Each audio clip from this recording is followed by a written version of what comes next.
My favourite novel శనివారం నాది, రాము గారికి. It is a psycho thriller novel sir, complete out of the box. Okay. నా favourite writer రాసిన, అఫ్ కోర్స్ స్టీఫెన్ కింగ్ దేవచ్చు, మీకు మీరు అన్ని చదివేసి ఉంటారు. తెలుగులో సైకో థ్రిల్లర్ నవలల్లో వన్ ఆఫ్ ది కింగ్ లాంటి నవల్ అని చెప్పొచ్చు. మీరు ఈ నవల్ని సినిమాగా తీస్తే చూడాలని నేను ఆశపడతాను. అఫ్ కోర్స్ నాకు ఛాన్స్ ఉంటే నేనే తీస్తా. ఇది ఇది ఎప్పుడు పబ్లిష్ అయింది? ఇది రీప్రింట్ అయిందండి లేటెస్ట్గా. ఒక సైకో థ్రిల్లర్ లో ఉన్న వ్యత్యాసం అంటే వరుసగా అమ్మాయిలను చంపే కిల్లర్ల మీద మీరు చాలా చదివి ఉంటారు, ఇది దృక్కోణం వేరు. మలై వెంకటకృష్ణమూర్తి గారు రాసిన చాలా నవలల్లో టాప్ 5 ఇది ఉంటుంది, శనివారం నాది నవల. Okay okay. సో మీరు చదవాలి అని ఆశపడి ఇచ్చాను నేను. And same publisher printed Ayn Rand's philosophy, Fountainhead and Atlas Shrugged and We the Living. Okay okay okay. మీది చూస్తే స్టైల్ ఎక్కువ Alfred Hitchcock style and scripts. I won't say that. I mean, I think I'm more influenced by Steven Spielberg. Yeah. Okay. Hitchcock had never influenced me. Spielberg films కూడా larger than life ఉంటాయి కదా sir? ఉండొచ్చు, కానీ story telling is very simple. Subject matter larger than life ఉంటుంది, కానీ తన characters అన్నీ కూడా చాలా సింపుల్గా ఉంటాయి. ఈటీ తీసుకున్న ఎన్ని ఉన్నా కానీ Jaws and Jurassic Park will shows the larger scale of cinema. But you're telling that character arc and story. నాకు జురాసిక్ పార్క్ నేను అంత కనెక్ట్ అవ్వలేదు. Jaws definitely one of the all time my favourites. అది గుండెల్లో రైళ్లు పరిగెట్టే లాంటి BGM వస్తూ ఉంటుంది సొరచేప వచ్చేటప్పుడు. అది కూడా పాయింట్ ఆఫ్ వ్యూ షాట్, చేపే కనబడదు. చేపను కనబడివ్వకుండా నీళ్ళల్లో పాయింట్ ఆఫ్ వ్యూ షాట్ పెట్టి బీజిఎంతో భయపెట్టినాడు స్పీల్బర్గ్. లిటరల్ అది హిచ్కాక్ టెక్నిక్ నుంచి తీసుకున్నట్లుగా చెప్పారు. అది పాసిబుల్ అండి. ఇప్పుడు ఫిల్మ్ అనేది ఎప్పుడు ఎవాల్వింగ్ ప్రాసెస్ కదా ఇప్పటి నుంచి. మీరు కెమెరాలో రకరకాల ఎక్స్పెరిమెంట్లు చేస్తారు కదా, ఫ్లో క్యామ్ తర్వాత కెమెరా ఎక్స్పెరిమెంట్స్ మీరు అఫ్ కోర్స్ డిపార్ట్మెంట్లో చేశారు. తర్వాత ఫ్లో క్యామ్ టెక్నాలజీ ఐస్ క్రీమ్తో తీసుకొచ్చారు. Even I participated in the schedules of ice cream also, not only officer. But at present వచ్చేసరికి వెరీ నార్మల్ సినిమాటిక్ స్టైల్కే మీరు మళ్ళీ వచ్చారు, లేకపోతే ఏమైనా ఎక్స్పెరిమెంట్ చేస్తారు? It depends on the particular kind of ఏమంటారు ఆ సబ్జెక్ట్ మ్యాటర్ బట్టి I will decide on the how to taking aspect అనేది అక్కడ నుంచి వస్తుంది నాకు ఇప్పుడు. ఈవెన్ ఆఫీసర్లో కూడా నాగార్జున గారిని పెట్టి మీరు చిన్న గోప్రోతో షూట్ చేశారు. అది కూడా క్లోజ్ షాట్లో వచ్చు, డ్రాయర్లోంచి గన్ తీయడం, పసారితో మాట్లాడడం, బెదిరించడం, ఇలాంటివన్నీ కూడా ఇంటెన్స్ సీన్లన్నీ కూడా మొత్తం చిన్న గోప్రో తోటి క్యామ్బీ పెట్టి మీరు. చిన్న కెమెరా పెద్ద కెమెరా కాదు, ఫైనల్గా ఆ షాట్ కోసం ఏ కెమెరాతో అవుతుందని చేస్తాం, అంతేగాని చిన్న పెద్ద అనేది ఉండదు అక్కడ. ఆ particular element of the shot దేంతో క్యాప్చర్ చేస్తూ వస్తున్నప్పుడు సైజ్ బట్టి వెయిట్ బట్టి ఎలాంటి యాంగిల్లో పెట్టచ్చు అనే డెసిషన్స్ మీద వస్తుంది అది. Even you put the camera in to the glass in department also. ఏదైనా సరే ఫైనల్గా మీ ఏ స్టైల్లో తీస్తున్నారు అని మీకు ఒక డెసిషన్ తీసుకున్నప్పుడు దాని ప్రకారం మీరు ఎంచుకుంటారు. సో ఆ స్టైల్ ఆఫ్ ఫిల్మ్ మేకింగ్ ఇప్పుడు ఇంకా పెరగాలి, అది ఇంకా పెరగకుండా వెరీ నార్మల్గా వెళ్ళడానికి కారణం ఏంటి? మీ స్టైల్ ఆఫ్ ఫిల్మ్ అది అంటున్నాను, సబ్జెక్ట్ మ్యాటర్ బట్టి అంటున్నాను. Okay, script characters subject matter బట్టి. అది ఓన్లీ సింగిల్ వర్డ్ ఆన్సర్ వేస్తున్నారు. ఇంకేం చెప్తాం? వ్యూహం ఉంది, Vyuham is very steady shots. Absolutely మీకు యాంగిల్స్ మూమెంట్స్ అని ఎక్కువ ఉండవు. Because that is how I visualise the whole scene. ఒక స్నీక్ పీక్ వదిలేరు కదా అజ్మలా, మీరు తల కిందలో ఉన్నప్పుడు ఎక్కడో ఎంట్రన్స్ డోర్ నుంచి ఒక వార్త బ్యాడ్ న్యూస్ తీసుకొస్తున్నాడు అన్నది, ఒక గింబల్ అలా పరిగెట్టుకుంటూ వెళ్ళి అతను అలా తల కిందల నుంచి ఇలా ఫ్రంట్కి వచ్చి ఆ షార్ట్ లాంగ్ షార్ట్స్ ఆ టైప్ ఆఫ్ ఉన్నాయి, కానీ but mostly it is very steady the film. మీ కెమెరా ఇది రామ్ గోపాల్ వర్మ సినిమా అని చెప్పుద్ది మాకు చూడగానే. Even Mysskin's film also, Mysskin shots కూడా తెలుస్తాయి. Why don't you do a cinematography along with your direction without a cameraman like Govind Nihalani and Balu మైలాని? నేను చాలాసార్లు కెమెరా నేనే ఆపరేట్ చేస్తాను. ఇదివరకు ఎక్కువ చేసేవాడిని. ఇప్పుడు ఈ మధ్యన నేను లాస్ట్ ఫ్యూ ఇయర్స్ నుంచి మల్టీ కెమెరాస్ వాడుతున్నాను. I'm not using a single camera anymore. So single camera వాడినప్పుడే మీకు ఒక పర్స్పెక్టివ్ ఉంటుంది. మల్టీ కెమెరాస్ ఉన్నప్పుడు జనరల్గా సీన్లో ఏం జరుగుతుంది, ఆర్టిస్టుల మూవ్మెంట్లు బట్టి మనం ప్రొజెక్ట్ చేస్తాం కాబట్టి నేను ఏ కెమెరా చూడండి అసలు. అప్పుడు will just look at the monitors అంతే. మల్టిపుల్ కెమెరాస్ పెట్టి మీరు మానిటర్లో అబ్జర్వ్ చేస్తారు. అంతే. అండ్ లైటింగ్స్, ఆ స్కీమ్స్ అన్ని లైటింగ్స్ ఆఫ్ కోర్స్ నేను చెప్తాను. I have a very clear idea about lighting. డిఓపికి చెప్తాను ఎలా కావాలనేది. అంటే వాళ్ళు ఏంటంటే ఉన్న సిలబస్లోంచి బయటికి వెళ్ళకూడదు అన్న టైప్లో కొంతమంది లెక్కలు వేసుకుని ఉంటారు. యా, మీరు కాబట్టి ఓకే, కొత్త ఫిల్మ్ మేకర్ వచ్చి నాకు ఈ లైట్ ఇక్కడ కావాలి, గాడ్ ఫాదర్ లైటింగ్ కావాలి, లేకపోతే ఈ గడ్డం కింద లైట్ పెట్టి గదంతా చీకటిగా ఉండి ఆడ ఫేస్ చూపెట్టి భయపెట్టాలి, ఇలాంటివి చెప్తారు. లైట్ ఎక్కడ ఉండాలో నువ్వు చెప్పుకో, కెమెరా ఎక్కడ పెట్టాలో నువ్వు చెప్పుకో అని కొంతమంది ఫేమస్ కెమెరామెన్స్ ఖచ్చితంగా అబ్జెక్ట్ చేస్తారు. How will you manage the? అలాంటి కెమెరామెన్ని చూస్ చేసుకోవడమే డైరెక్ట్ తప్పు కదా. నేను చెప్పినట్టు చెయ్యాలని ముందే మీరు అగ్రిమెంట్ చేసుకోకపోతే అది మీ మిస్టేక్. అది ఓకే, స్టార్టింగ్ అగ్రిమెంట్లోనే వాళ్ళతో కాన్వర్సేషన్ స్టార్టింగ్లో చెప్పాలి, నాకు చాలా క్లారిటీ ఉంది, నేను ఏం చెప్తే అది చేయాలి మీరు అని చెప్పాను నేను. గోపాల్ రెడ్డి గారితో మీరు హ్యాండిల్ ఆయన కోపిస్తే అని చాలా మంది అంటారు, కానీ ఆయన సినిమాటోగ్రఫీ ఎంత అందంగా ఉంటుందంటే మీ దగ్గరికి వచ్చేసరికి మీరు చేసిన ఎక్స్పెరిమెంట్ చూసి ఇంత క్లారిటీగా నాకు ఏ డైరెక్టర్ చెప్పలేదన్నారు. అంటే how will you manage Gopal Reddy గారు? నేను అది చెప్తున్నాను కదా, మీ కమ్యూనికేషన్ స్కిల్ మీద ఉంటుంది. మీరు అవతల మనిషిని ఎప్పుడు వినరో అతను మిమ్మల్ని కన్విన్స్ చేయలేనప్పుడు, కన్విన్స్ చేసినప్పుడు ఎందుకు ఎన్నుకుంటూ ఉంటారు ఎవరైనా? కమ్యూనికేషన్ అనేదే 2 people కొలాబరేట్ అయినప్పుడు one of them has to convince the other person, not to tell. Tell is an order. Okay, yeah.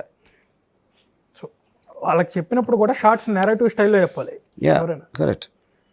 So complete deep dive చేసి ఆ స్టోరీ ఫ్లేవర్ని ప్రతి ఒక్కరిని ఆ వరల్డ్లోకి తీసుకెళ్ళగలగాలి మన టీం సినిమా స్టార్ట్ అవ్వకముందు. కమ్యూనికేషన్ గ్యాప్ వల్లే మ్యాక్సిమం నిజమే సార్, అది మీరు చెప్తుంటే తెలుస్తుంది. ఎందుకంటే ఫేమస్ కెమెరామ్యాన్ పెట్టుకుని వీళ్ళు చెప్పిన షాట్లు వాళ్ళు తీయకుండా ట్రెడిషనల్ షార్ట్స్ తీసినప్పుడు డిసప్పాయింట్ అయ్యి అనుకున్న సినిమా రాకుండా ఇబ్బంది పడిన ఇనీషియల్ ఫిల్మ్ మేకర్స్ చాలామంది ఉన్నారు.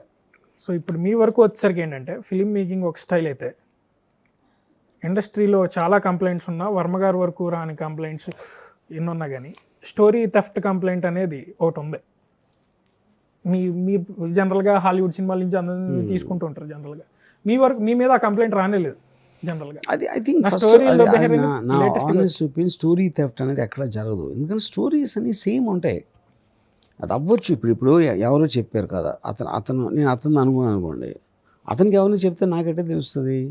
అతను ఎక్కడి నుంచి చదివితే నాకు ఎట్లా తెలుస్తుంది? ఇంకోటి అటు తిప్పి మనం ఏదో అంత విపరీతమైన డిఫరెన్స్ ఉన్న కథలేమో మనం తీయట్లేదు. 100,000 సినిమాలు వస్తూ ఉంటే స్టోరీ అనేది ఎక్కడో చోట కనెక్ట్ అవ్వకుండా ఎలా ఉంటుంది? ఉండొచ్చు, ఎవరన్నా దొంగిలించేది కాదని నేను అంటలేదు. But I think it is not anywhere as much as what people think. ఇప్పుడు ఇవాళ ఉన్న దాంట్లో ఈ క్రియేటివ్ కాపీరైట్స్ అనేది కంప్లీట్లీ అవుట్డేటెడ్ కాన్సెప్ట్. అది లేటెస్ట్ శ్రీమంతుడు సినిమా కొరటాల శివ మీద ఏకంగా సుప్రీంకోర్టులోనే క్రిమినల్ ప్రొసీడింగ్స్ జరుగుతున్నాయి. ఒక హిట్ అయిన నవల రైట్స్ తీసుకోకుండా క్యారెక్టర్ నేమ్స్ కూడా మార్చకుండా సినిమా తీశారు అని భరత్ అనే నేను కాదని కోర్టు పెట్టి కొన్నారు.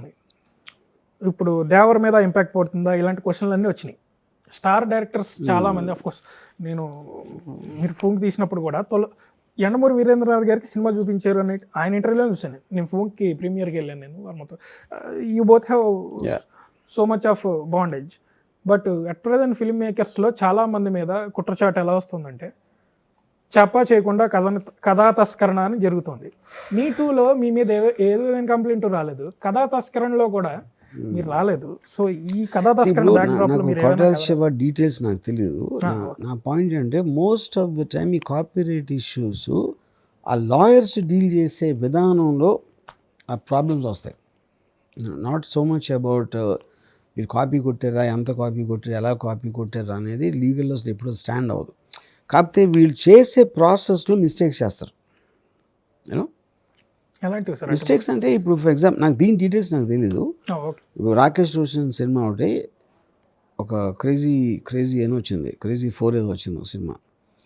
అది రితిక్ రాకేష్కి చెప్పారు, ఒక ట్యూన్ బాగా ఉంది, ఒక యాడ్ జింగిల్ చేశాను, ట్యూన్ చాలా బాగుంది అని చెప్తే రాకేష్ రోషన్ ఆ కంపెనీ యాడ్ ఫిల్మ్ కంపెనీకి ఫోన్ చేసి నేను తీసుకుంటానంటే వాళ్ళు ఎన్ఓసి ఇచ్చారు.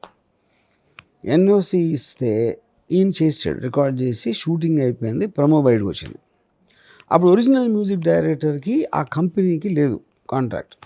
వాడిది నా ట్యూన్ కాపీ కొట్టి చేసిరు అన్నాడు. చేసి ఒక అబ్నాక్షియస్ సమ్ ఆఫ్ మనీ అడిగాడు దానికోసం. ఇప్పుడు కాపీరైట్ ఓనర్ ఎవరు? యాడ్ కంపెనీ అని రాకేష్ రోషన్ ఉద్దేశం. వాళ్ళు ఇచ్చారు. మళ్ళీ ఈరోజు వచ్చేసి ఇది నా ట్యూన్ అని చెప్తే అది ఎలాగ ఇప్పుడు అది కోర్టుకి వెళ్ళింది. కోర్టుకి వెళ్ళి అతను 4 కోట్లు అడిగాడు. అది ఇచ్చారు 4 కోట్లు. ఎందుకు ఇచ్చారు? దీని మహాన్ ఇవాళ ఈ లోపల రితిక్ మెసేజ్ పెట్టాడు మ్యూజిక్ డైరెక్టర్, ఎందుకు మా నాన్న ఇలా అన్న హెరాస్ చేస్తూ ఉన్న చిన్న జింగిల్ ట్యూనే కదా అంటే అది ఒప్పుకున్నట్టే కదా. ఆ ఒప్పుకున్న దాని మీద వచ్చింది అది సాక్ష్యం. మోస్ట్ ఇలాంటివి అవుతాయి దీంట్లో. సో ఇప్పుడు ఒక రిచ్ బాయ్ పోర్ గర్ల్ వాళ్ళిద్దరిని ఫాదర్ వాళ్ళు వద్దు అంటున్నారు, ఇది కాదనుకోండి. ఇప్పుడు ఇంకోటి తీస్తే అది నా కథ కాపీ కొట్టాడంటే అది ఎప్పుడు అవుతుంది? అన్ని 100 సినిమాలు వచ్చేసినాయి కాబట్టి అది ఎవడన్నా కొట్టేయచ్చు అది. సో కాపీ రైట్లో there very very strict things. 7 scenes as it ఈస్గా ఒకదాని పక్కన ఒకటి అలాగే ఉన్నా కూడా కాపీ రైట్ కింద కాదు అది. Already there are judgements based on that you know. So ఇది మోస్ట్లీ ఒక అంటే మీ it is physically not possible for one person to really know ఎక్కడెక్కడే ఉన్నాయి. ఇప్పుడు Koratala Siva is a very big director. Koratala Siva ఒక 100 కోట్లు 200 కోట్ల సినిమాలు తీస్తాడు. తీసినప్పుడు ఒక కాపీ రైటర్ని ఎవరో నవలు రాసిన అతను అది నిజంగా కావాలని చేయాలంటే అది వచ్చి నేను కొనుక్కుంటా, నీకు పేరు ఇవ్వను, నీకు ఒక 10 లక్షలు ఇస్తాను అనేటప్పుడు కూడా ఒకవేళ జరుగుంటే నేను చెప్పేది అలా చెప్పకుండానే తీసారని నేను అదే చెప్తున్నా. అవసరం ఏంటంటున్నా కొట్టాలి శివ. ఫస్ట్ ఆఫ్ ఆల్ నేను అసలు బిలీవ్ చేయను అది. ఎందుకు ఎవడో అసలు ఊరు పేరు లేనివాడు చేయటానికి ఛాన్స్ ఉంది. ఎవడో చెప్తే కదా నా కదా అని చెప్పేసి ఒక ఛాన్స్ కొట్టడానికి. కొరటాల శివ రేంజ్లో డెలిబరేట్గా తనకు తెలిసి చేసాడని మాత్రం నేను నమ్మను. ఆయన he himself is a writer sir. అది okay, whatever it is. నేను చెప్పి ఆ కోర్టుకు సంబంధించింది నేను మాత్రం బిలీవ్ చేయను. ఈ బ్యాక్ డ్రాప్లో ఎప్పుడైనా స్టోరీ ఆలోచించారా? స్టోరీ థెఫ్ట్ బ్యాక్ డ్రాప్లో స్టోరీ థెఫ్ట్ అనేది నేను బిలీవ్ చేయని చెప్తాను మీకు. అదే కదా నేను బ్యాక్ డ్రాప్లో ఒక డ్రామా ఉంది కదా సార్, దీని వెనకాల ఒక డ్రామా ఉంది. దీని మీద సినిమాలు అంటే అవుట్ ఆఫ్ ది బాక్స్ కింద లెక్క వస్తాయి. దీని మీద సినిమాలు అంటే కాంట్రవర్షియల్ అయ్యే ఛాన్స్ కూడా ఉంది ఇండస్ట్రీలో. ఇప్పుడు కొత్తగా వచ్చిన అసిస్టెంట్ డైరెక్టర్ ఉన్నాడు, డైరెక్టర్ అవుదాం ట్రై చేసేవాడు, 10 మందికి కథ చెప్తాడు, స్లోగా ఓ నిర్మాతకు అవుతావు, ఓ నిర్మాత, ఓ హీరోకి అవుతావు, ఓ హీరో అనుకున్న కథ లీక్ అవుతుంది. లీక్ అయిన కథ ఇది తెలియకుండా వాళ్ళు తీసి స్లోగా చేసిన దాంట్లో ఎగ్జాంపుల్ సినిమాలు చాలా ఉన్నాయి. Even Tagore original version, Ramana, ఇలా లెక్కలేసుకుంటే అలా లీక్ అయిపోయే ఛాన్స్లు ఎక్కువ ఉంటాయి కదా. నాకు ఈ సబ్జెక్ట్ మ్యాటర్ మీద ఇంట్రెస్ట్ లేదు బేసిక్గా. ఎందుకంటే నేను ఫస్ట్ ఆఫ్ ఆల్ స్టోరీకి వాల్యూ ఉన్నాను. స్టోరీ అనేది పెద్ద పుడింగ్ అని నేను అనుకోను. సో అంటే వాల్యూ లేని దాని గురించి దాన్ని మాట్లాడి నా సీన్ కొట్టేసాడు, నా స్టోరీ కొట్టేసాడు, అది చాలా అది వెరీ పెటీ థింగ్ అని నా feeling. Most of the interesting scenes revolve around the story. Of course interesting సీన్స్ని డైల్యూట్ చేసేది కూడా స్టోరీ అవుతుంది. పెంచుకుంటూ వెళ్ళిపోతారు, అనుకున్న న్యూక్లియస్ సీన్ అనేది కనపడకుండా పోతుంది. సో మీ సినిమాలో ఎక్కువ సీన్సే మమ్మల్ని ఇంపాక్ట్ చేస్తాయి కూడా. సో వ్యూహం నుంచి మొదలుపెట్టి కొన్ని టాపిక్స్ని అలా టచ్ చేసుకుంటూ వచ్చాను. వ్యూహం గురించి ప్రత్యేకంగా సినిమా చూసిన తర్వాత మళ్ళీ మీరు ఇంటర్వ్యూ ఇస్తే విలేకరులకి ఆ మధ్యలో నేను కూడా కొన్ని వస్తాను. Sure. And I have so many film making doubts and మిమ్మల్ని చూసి ఒక క్లౌడ్ లైన్లో ఉన్నందుకు కొన్ని మర్చిపోయాను. Will do it properly and very very interview touch అవుదాం. ఈ ఇంటర్వ్యూ ముగించే ముందు మీకు ఒక గిఫ్ట్ ఇవ్వాలని ఆశపడుతున్నాను.